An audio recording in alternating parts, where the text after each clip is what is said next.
The World Economic Forum, WEF, is an international advocacy non-governmental organization and think tank, based in Cologny, Canton of Geneva, Switzerland. It was founded on January 24, 1971 by German engineer Klaus Schwab.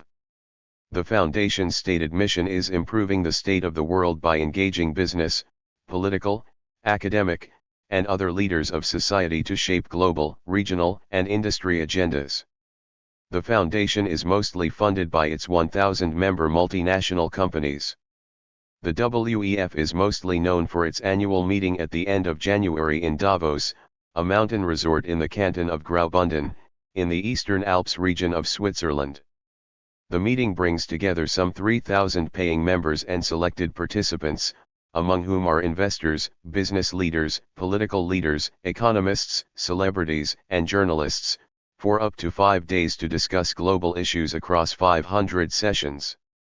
Aside from Davos, the organization convenes regional conferences, it produces a series of reports, engages its members in sector-specific initiatives and provides a platform for leaders from selected stakeholder groups to collaborate on projects and initiatives. The World Economic Forum and its annual meeting in Davos have received criticism over the years, including allegations of the organization's corporate capture of global and democratic institutions, institutional whitewashing initiatives, the public cost of security, the organization's tax-exempt status, unclear decision processes and membership criteria, a lack of financial transparency, and the environmental footprint of its annual meetings. The WEF was founded in 1971 by Klaus Schwab, a business professor at the University of Geneva. First named the European Management Forum, it changed its name to the World Economic Forum in 1987 and sought to broaden its vision to include providing a platform for resolving international conflicts. In February 1971, Schwab invited 450 executives from Western European firms to the first European Management Symposium held in the Davos Congress Center under the patronage of the European Commission and European Industrial Associations, where Schwab sought to introduce European firms to American management practices. He then founded the WEF as a non-profit organization based in Geneva and drew European business leaders to Davos for the annual meetings each January. The Second European Management Forum in 1972 was the first meeting where a head of government featured as a speaker, Prime Minister Pierre Werner of Luxembourg. Events in 1973, including the collapse of the Bretton Woods fixed exchange rate mechanism and the Yom Kippur War, saw the annual meeting expand its focus from management to economic and social issues, and, for the first time, political leaders were invited to the annual meeting in January 1974. Through the forum's first decade, it maintained a playful atmosphere, with many members skiing and participating in evening events. Appraising the 1981 event, one attendee noted that the forum offers a delightful vacation on the expense account. Political leaders soon began to use the annual meeting as venue for promoting their interests. The Davos Declaration was signed in 1988 by Greece and Turkey, helping them turn back from the brink of war. In 1992, South African President F.W. de Klerk met with Nelson Mandela and Chief Mangosuthu Buthelezi at the annual meeting, their first joint appearance outside South Africa. At the 1994 annual meeting, Israeli Foreign Minister Shimon Peres and PLO Chairman Yasser Arafat reached a draft agreement on Gaza and Jericho. After September 11, the WEF was held in the U.S., in New York City, for the first time. And in January 2003, U.S. Secretary of State Powell went to the forum to drum up sympathy for the global war on terrorism and the U.S.'s impending invasion of Iraq.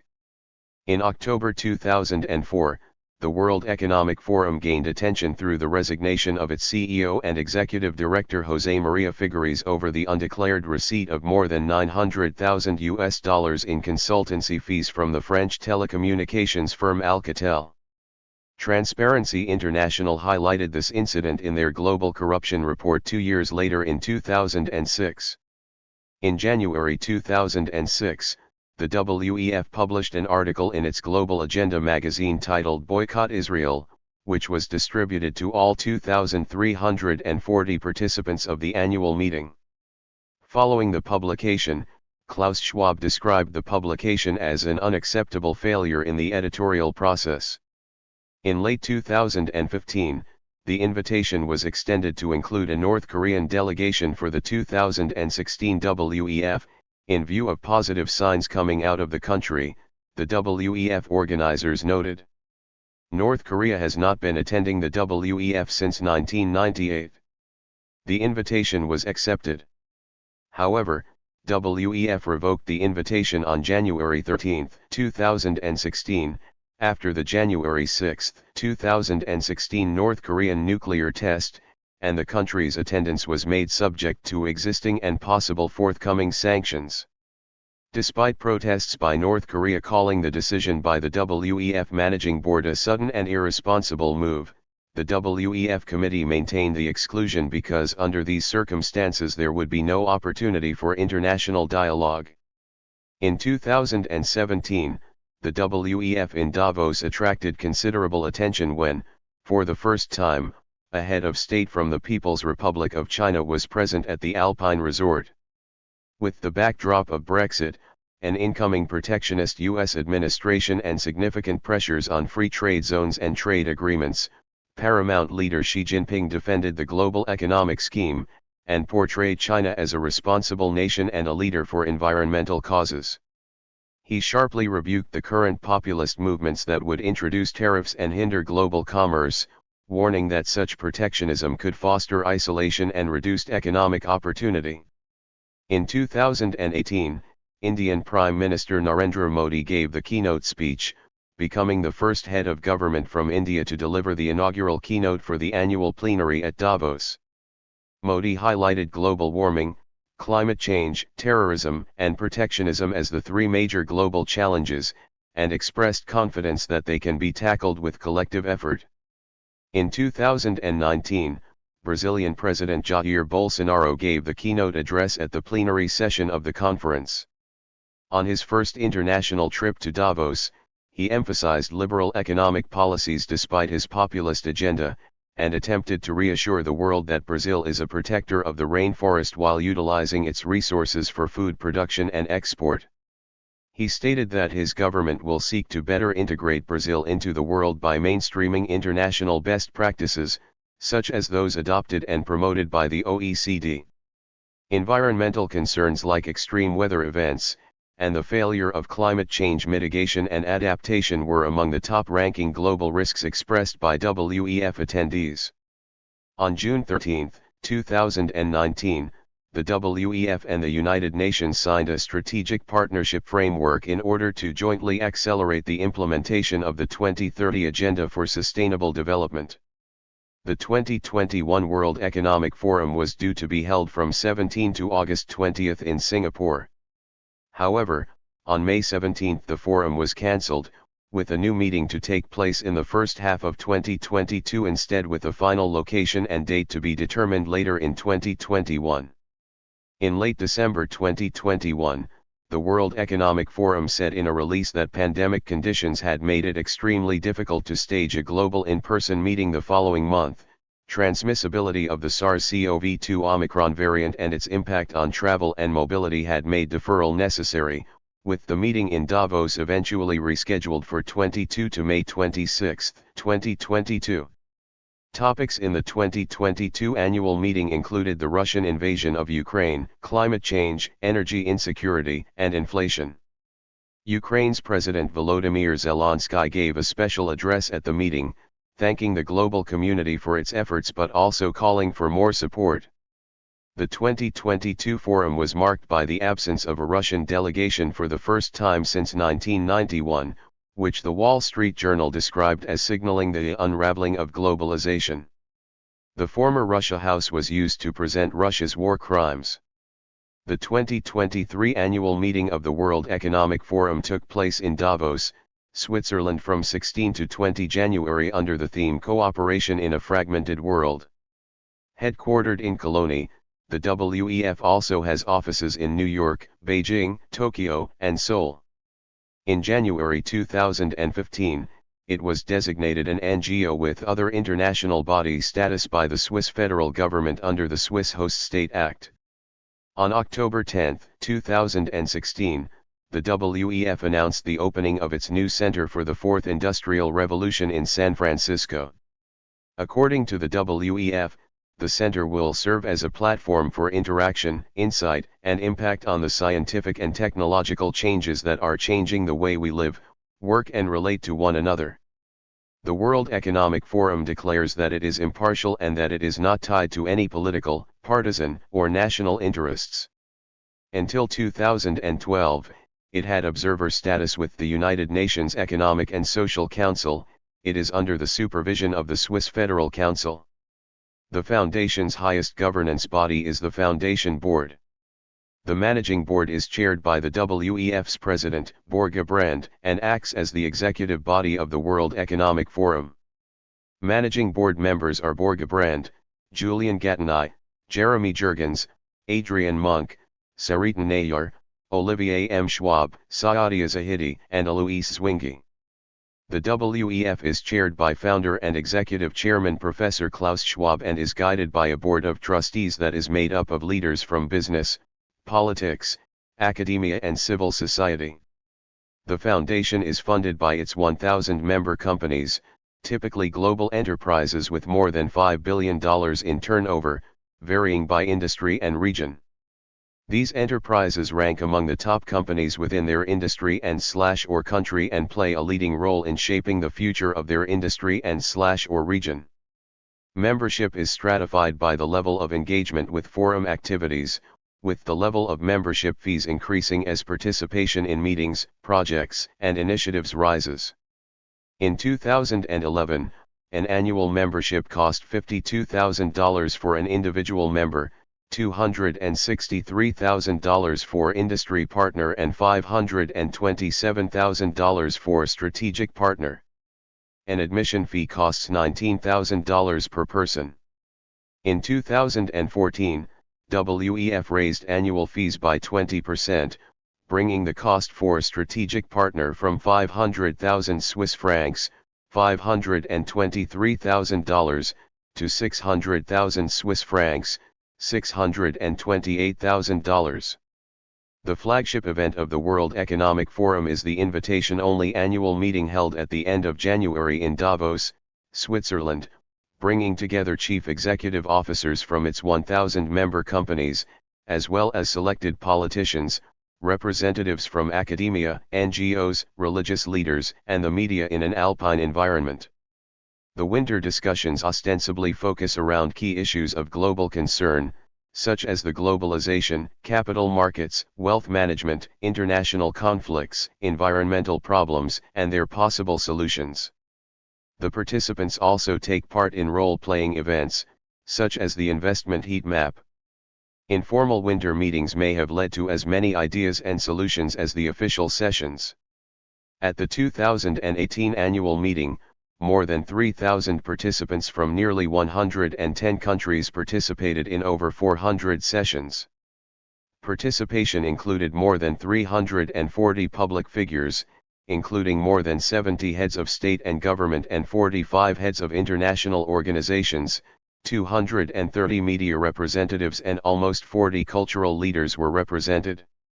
As many as 500 journalists from online, print, radio, and television take part, with access to all sessions in the official program, some of which are also webcast.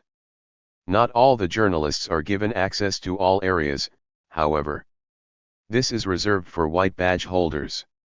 Davos runs an almost caste-like system of badges, according to BBC journalist Anthony Rubin. A white badge means you're one of the delegates. You might be the chief executive of a company or the leader of a country, although that would also get you a little holographic sticker to add to your badge, or a senior journalist. An orange badge means you're just a run-of-the-mill working journalist. All plenary debates from the annual meeting also are available on YouTube, while photographs are available on Flickr. The World Economic Forum 2025 took place in Davos, Switzerland, from January 15 to 19, under the theme Rebuilding Trust.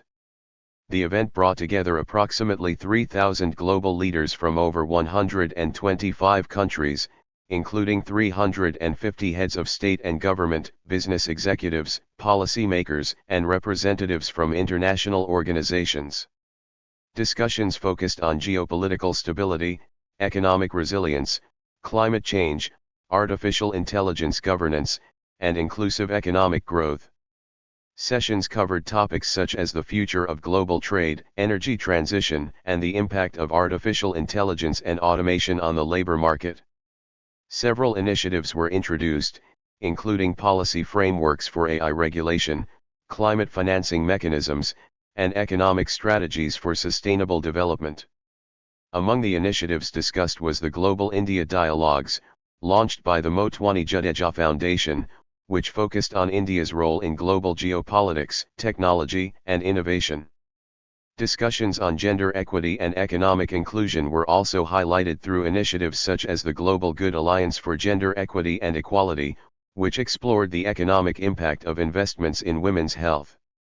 The event featured key figures such as Ursula von der Leyen, Antony Blinken, Christian Lindner, and Sam Altman, alongside representatives from the United Nations, International Monetary Fund, and World Bank. The forum underscored the importance of international cooperation in addressing global economic and technological challenges. Overview of past annual meetings. Some 3,000 individual participants joined the 2020 annual meeting in Davos.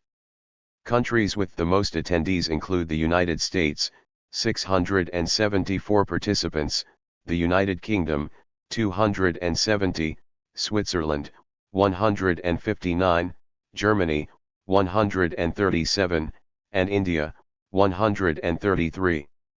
Among the attendees were heads of state or government, cabinet ministers, ambassadors, and heads or senior officials of international organizations, including Sanna Marin, Prime Minister of Finland, Ursula von der Leyen, President of the European Commission, Christine Lagarde, ECB President, Greta Thunberg, climate activist, Ranjan Fai, Hawaii Technologies founder, Kristalina Georgieva, Managing Director of the IMF, Deepika Padukone, Bollywood actress, George Soros, investor, and Donald Trump, President of the United States.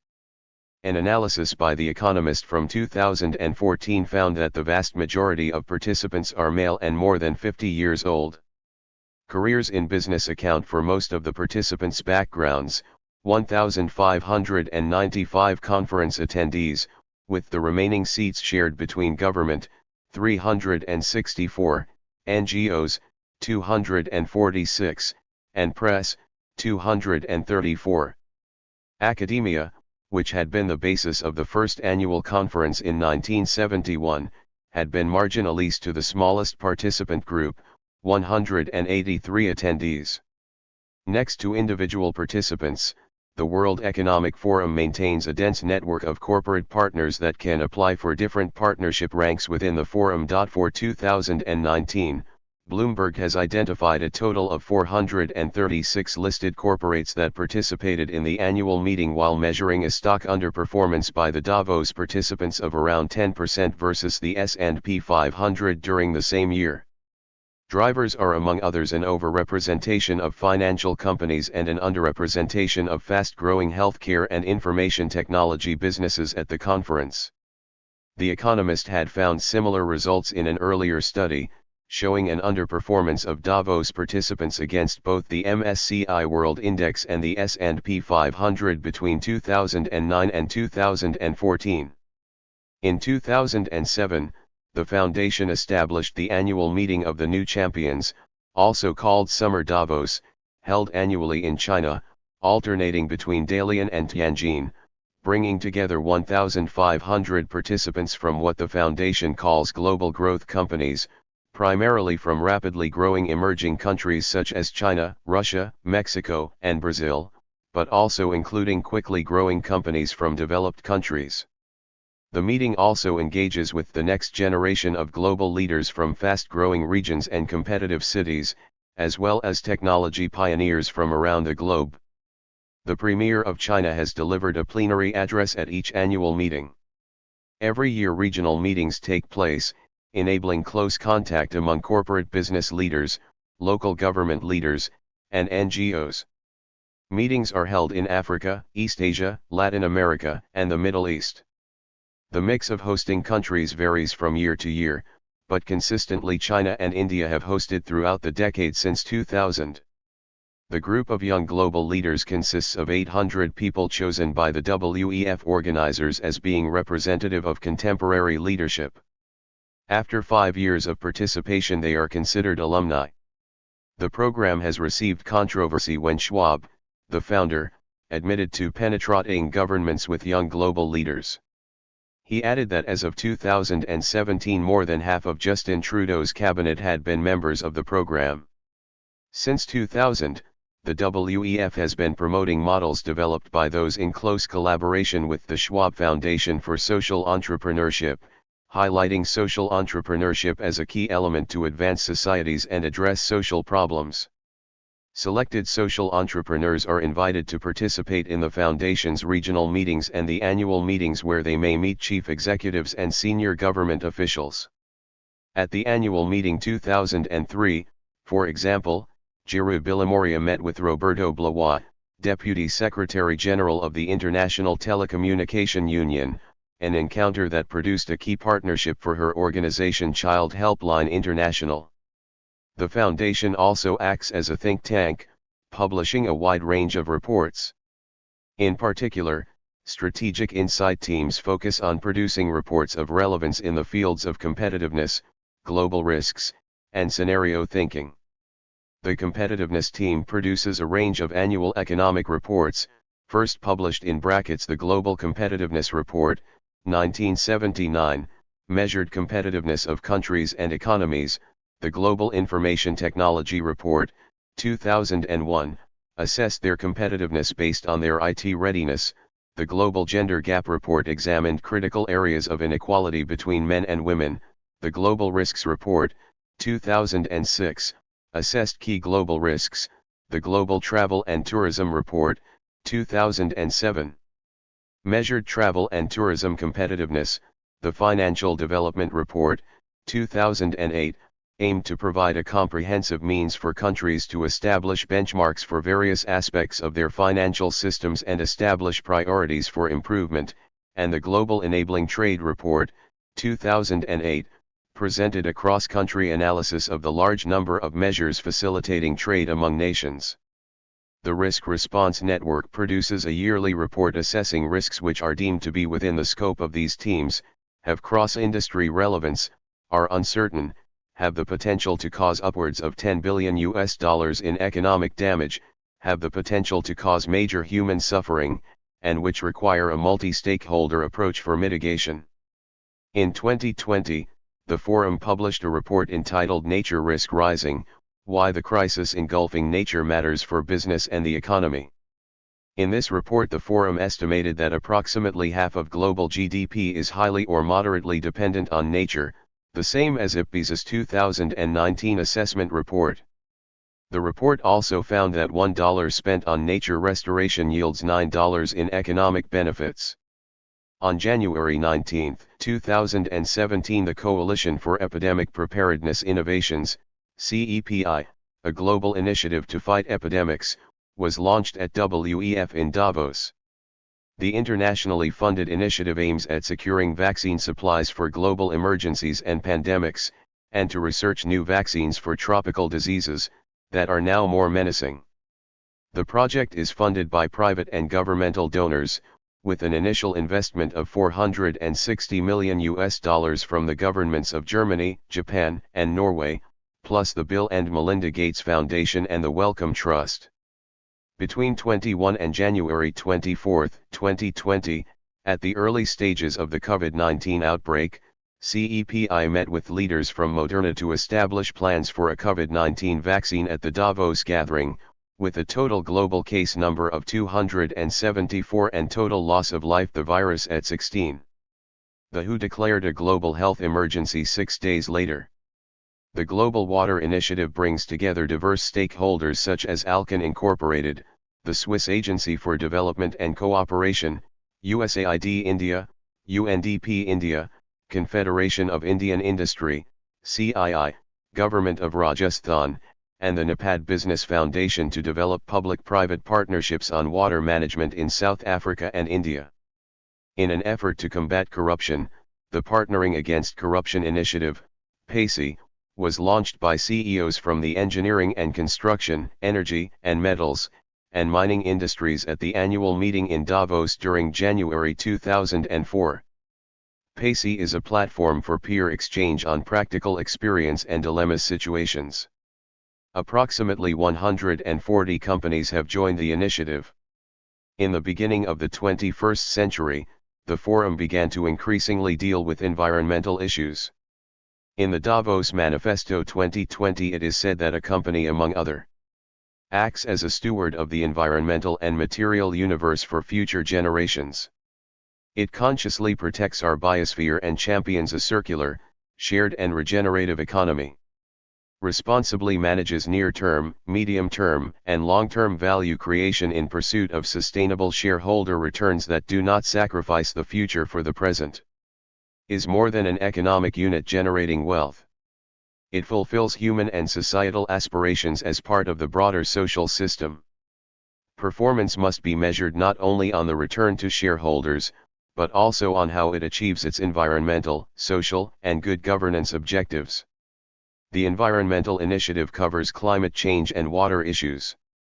Under the Gleneagles Dialogue on Climate Change, the UK government asked the World Economic Forum at the G8 summit in Gleneagles in 2005 to facilitate a dialogue with the business community to develop recommendations for reducing greenhouse gas emissions.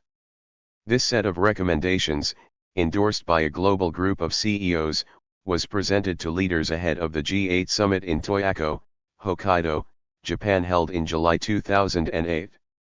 In 2016 WEF published an article in which it is said that in some cases reducing consumption can increase well-being.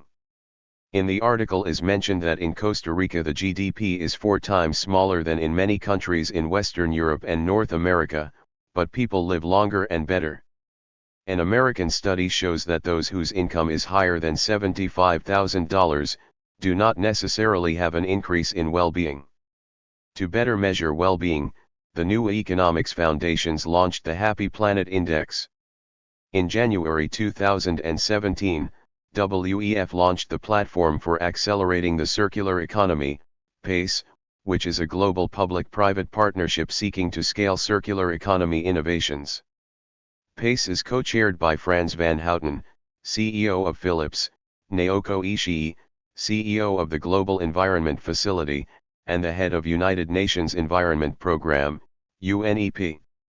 The Ellen MacArthur Foundation, the International Resource Panel, Circle Economy, Chatham House, the Dutch National Institute for Public Health and the Environment, the United Nations Environment Programme and Accenture serve as knowledge partners, and the programme is supported by the UK Department for Environment, Food and Rural Affairs, DSM, Friesland Campina, Global Affairs Canada, the Dutch Ministry of Infrastructure and Water Management, Rabobank, Shell, Citra, and Unilever.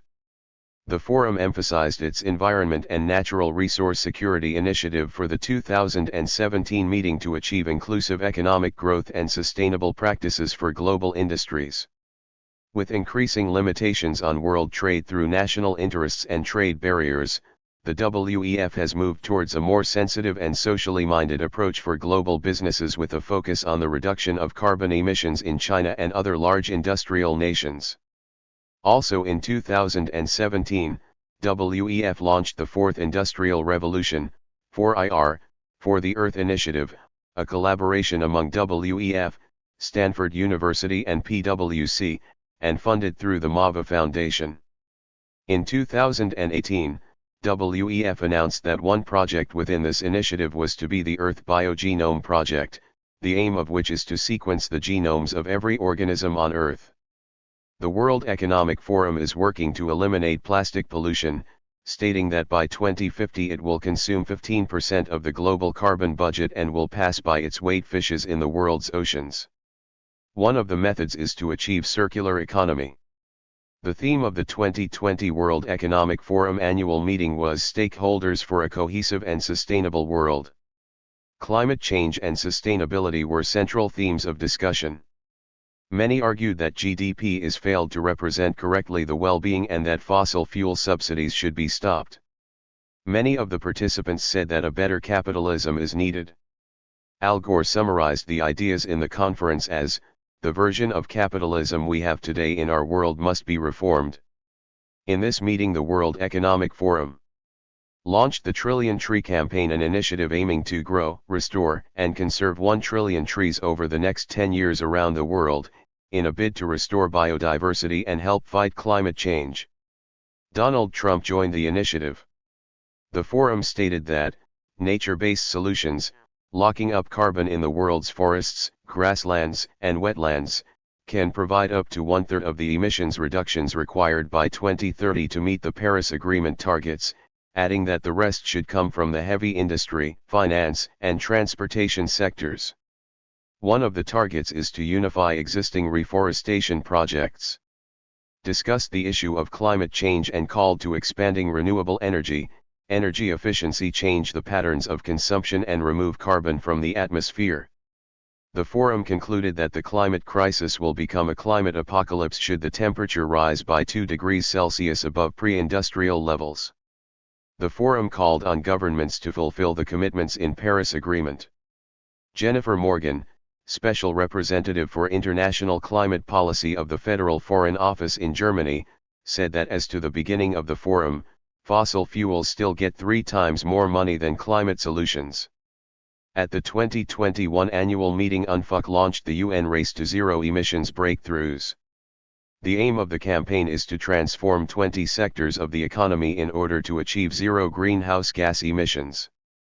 At least 20% of each sector should take specific measures, and 10 sectors should be transformed before 26 Colombian pesos in Glasgow.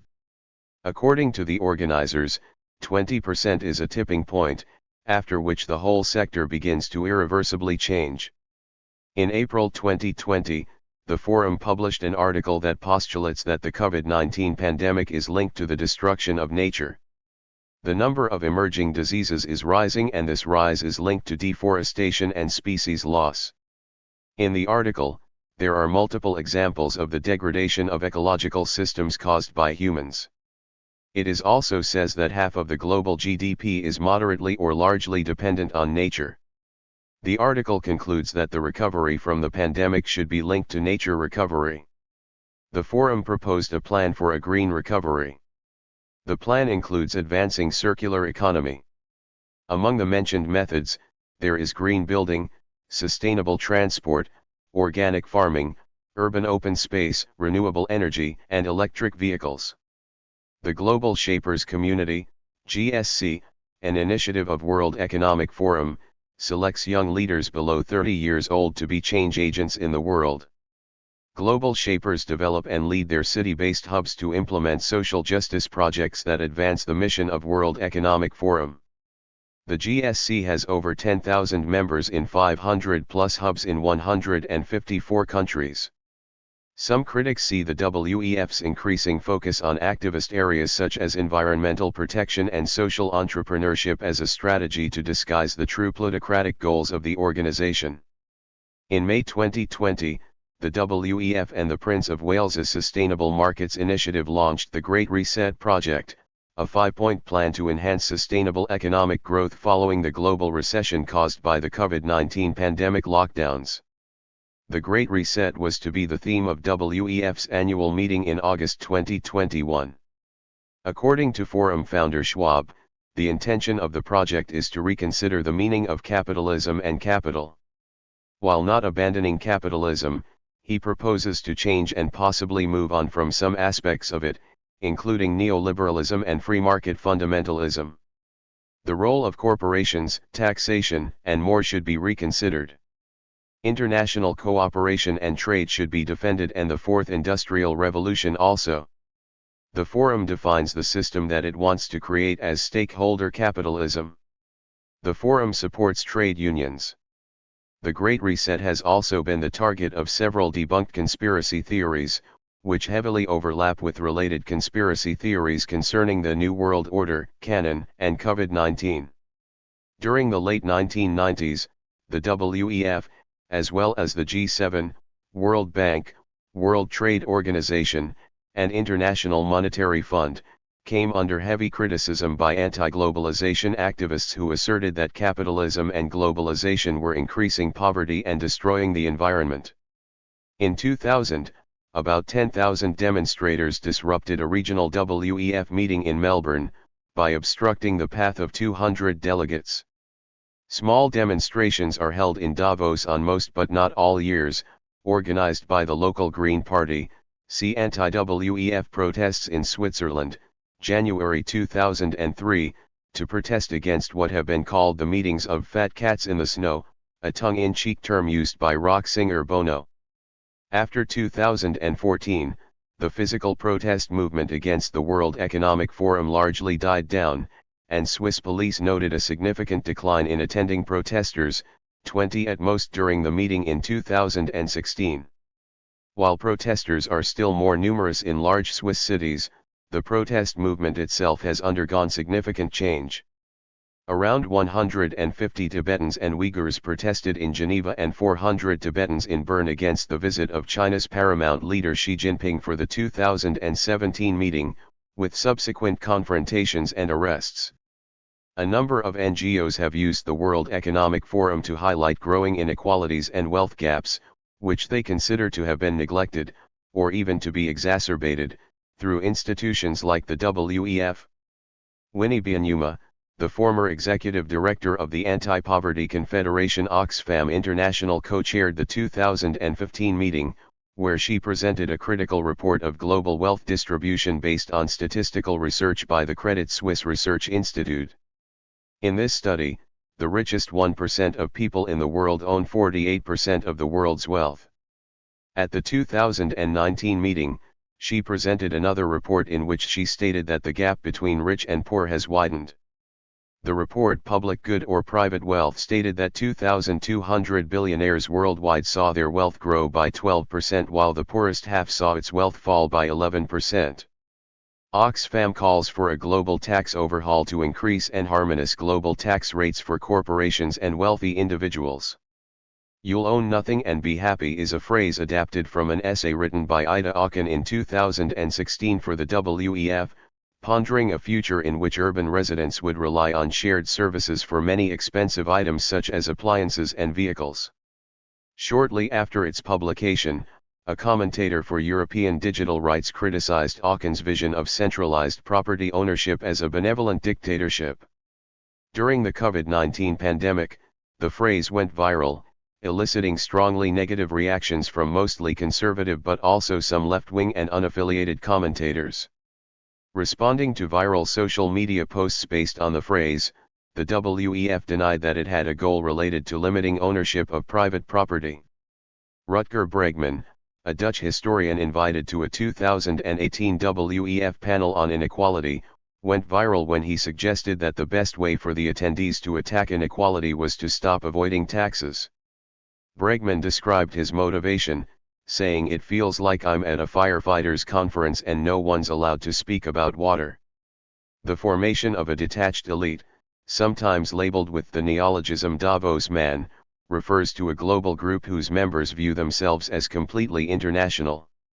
The term refers to people who have little need for national loyalty, view national boundaries as obstacles, and see national governments as residues from the past whose only useful function is to facilitate the elite's global operations, according to political scientist Samuel P. Huntington, who is credited with inventing the neologism. In his 2004 article Dead Souls, The Denationalization of the American Elite, Huntington argues that this international perspective is a minority elitist position not shared by the nationalist majority of the people. The Transnational Institute describes the World Economic Forum's main purpose as being to function as a socializing institution for the emerging global elite, globalization's mafiocracy of bankers, industrialists, oligarchs, technocrats, and politicians. They promote common ideas, and serve common interests, their own. In 2019, the Manager magazine journalist Henrik Müller argued that the Davos man had already decayed into different groups and camps. He sees three central drivers for this development. Ideologically, the liberal Western model is no longer considered a universal role model that other countries strive for, with China's digital totalitarianism or the traditional absolutism in the Persian Gulf as counter-proposals, all of which are represented by government members in Davos. Socially, societies increasingly disintegrate into different groups, each of which evokes its own identity, e.g. embodied through the Brexit vote or congressional blockades in the USA. Economically, the measured economic reality largely contradicts the established ideas of how the economy should actually work, despite economic upswings, wages and prices e.g. barely rise. Critics argue that the WEF, despite having reserves of several hundred million Swiss francs and paying its executive salaries of around 1 million Swiss francs per year, would not pay any federal tax and moreover allocate a part of its costs to the public. Following massive criticism from politicians and Swiss civil society, the Swiss federal government decided in February 2021 to reduce its annual contributions to the WEF. As of 2018, the police and military expenditures carried by the federal government stood at 39 million Swiss francs. The Zeitung argued in January 2020 that the additional cost borne by the Canton Graubünden stand at 9 million Swiss francs per year. The Swiss Green Party summarized their criticism within the Swiss National Council that the holding of the World Economic Forum has cost Swiss taxpayers hundreds of millions of Swiss francs over the past decades. In their view, it was however questionable to what extent the Swiss population or global community benefit from these expenditures. Women have been broadly underrepresented at the WEF, according to some critics. The female participation rate at the WEF increased from 9% to 15% between 2001 and 2005. In 2016, 18% of the WEF attendees were female. This number increased to 21% in 2017, and 24% in 2020. Several women have since shared their personal impressions of the Davos meetings in media articles, highlighting that issues were more profound than a quota at Davos for female leaders or a session on diversity and inclusion. The World Economic Forum has in this context filed legal complaints against at least 3 investigative articles by reporters Katie Gibbons and Billy Kenber that were published by the British newspaper The Times in March 2020, with the articles still online as of January 2024. According to the Wall Street Journal, the WEF has had numerous accusations of workplace discrimination against women and black people. According to the European Parliament's think tank, critics see the WEF as an instrument for political and business leaders to take decisions without having to account to their electorate or shareholders. Since 2009, the WEF has been working on a project called the Global Redesign Initiative, GRI, which proposes a transition away from intergovernmental decision-making towards a system of multi-stakeholder governance. According to the Transnational Institute, TNI, the forum is hence planning to replace a recognized democratic model with a model where a self-selected group of stakeholders make decisions on behalf of the people. Some critics have seen the WEF's attention to goals like environmental protection and social entrepreneurship as mere window dressing to disguise its true plutocratic nature and goals. In a Guardian opinion piece, Kamud said that such plutocrats should not be the group to have control over the political agendas and decide which issues to focus on and how to support them. A writer in the German magazine Cicero saw the situation as academic, cultural, media and economic elites grasping for social power while disregarding political decision processes. A materially well-endowed milieu would in this context try to cement its dominance of opinion and sedate ordinary people with paternalistic social benefits, so that they are not disturbed by the common people when they steer. The French Les Echos furthermore concludes that Davos represents the exact values people rejected at the ballot box. In 2017, the former Frankfurter Allgemeine Zeitung journalist Jürgen Dunch criticized that financial reports of the WEF were not very transparent since neither income nor expenditures were broken down. In addition, he outlined that the foundation capital was not quantified while the apparently not insignificant profits would be reinvested. Recent annual reports published by the WEF include a more detailed breakdown of its financials and indicate revenues of 349 million Swiss francs for the year 2019 with reserves of 310 million Swiss francs and a foundation capital of 34 million Swiss francs. There are no further details provided to what asset classes or individual names the WEF allocates its financial assets of 261 million Swiss francs.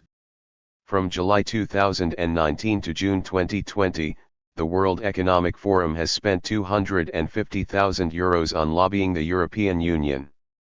The German newspaper Süddeutsche Zeitung criticized in this context that the WEF had turned into a money-printing machine, which is run like a family business and forms a comfortable way to make a living for its key personnel. The foundation's founder Klaus Schwab draws a salary of around 1 million Swiss francs per year. In a request to the Swiss National Council, the Swiss Green Party criticized that invitations to the annual meeting and programs of the World Economic Forum are issued according to unclear criteria. They highlight that despots such as the son of the former Libyan dictator Saif al-Islam al-Gaddafi had been invited to the WEF and even awarded membership in the Club of Young Global Leaders. Even after the beginning of the Arab Spring in December 2010 and related violent uprisings against despot regimes, the WEF continued to invite Gaddafi to its annual meeting. Critics emphasize that the annual meeting of the World Economic Forum is counterproductive when combating pressing problems of humanity such as the climate crisis. Even in 2020, participants traveled to the WEF annual meeting in Davos on around 1,300 private jets while the total emissions burden from transport and accommodation were enormous in their view. The World Economic Forum's global redesign report suggests to create public-private United Nations, UN, in which selected agencies operate and steer global agendas under shared governance systems. In September 2019, more than 400 civil society organizations and 40 international networks heavily criticized a partnership agreement between WEF and the United Nations and called on the UN Secretary-General to end it. They see such an agreement as a disturbing corporate capture of the UN, which moved the world dangerously towards a privatized global governance. The Dutch Transnational Institute think tank summarizes that we are increasingly entering a world where gatherings such as Davos are a silent global coup d'état to capture governance. In 2019, the Swiss newspaper Was received a refusal of its accreditation request for the annual meeting with the editors and subsequently accused the World Economic Forum of favoring specific media outlets. The newspaper highlighted that the WEF stated in its refusal message that the forum prefers media outlets it works with throughout the year. Was deputy head Yves Wegelin called this a strange idea of journalism because in journalism you don't necessarily have to work with large corporations, but rather critique them. In addition to economic policy, the WEF's agenda is in recent years increasingly focusing on positively connoted activist topics such as environmental protection and social entrepreneurship, which critics see as a strategy to disguise the organization's true plutocratic goals. In a December 2020 article by The Intercept, author Naomi Klein described that the WEF's initiatives like the Great Reset were simply a coronavirus-themed rebranding of things that the WEF was already doing and that it was an attempt by the rich to make themselves look good. In her opinion, the Great Reset is merely the latest edition of this gilded tradition, barely distinguishable from earlier Davos big ideas.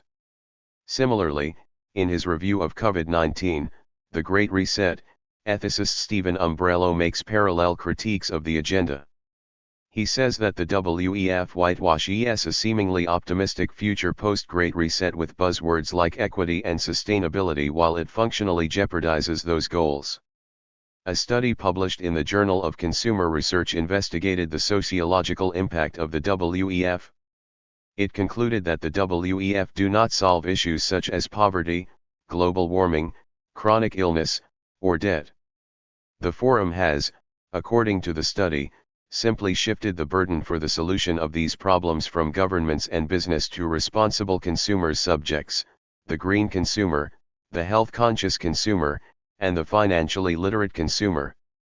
In December 2021, the Catholic cardinal and former prefect of the Congregation for the Doctrine of the Faith, CDF, Gerhard Ludwig Müller criticized in a controversial interview that people like WEF founder Schwab were sitting on the throne of their wealth and were not touched by the everyday difficulties and sufferings people face, e.g. due to the COVID-19 pandemic. On the contrary, such elites would see crises as an opportunity to push through their agendas. He particularly criticized the control such people would exercise on people and their embracement of areas such as transhumanism. The German Central Council of Jews condemned this criticism, which is also linked to Jewish financial investors, as anti-Semitic.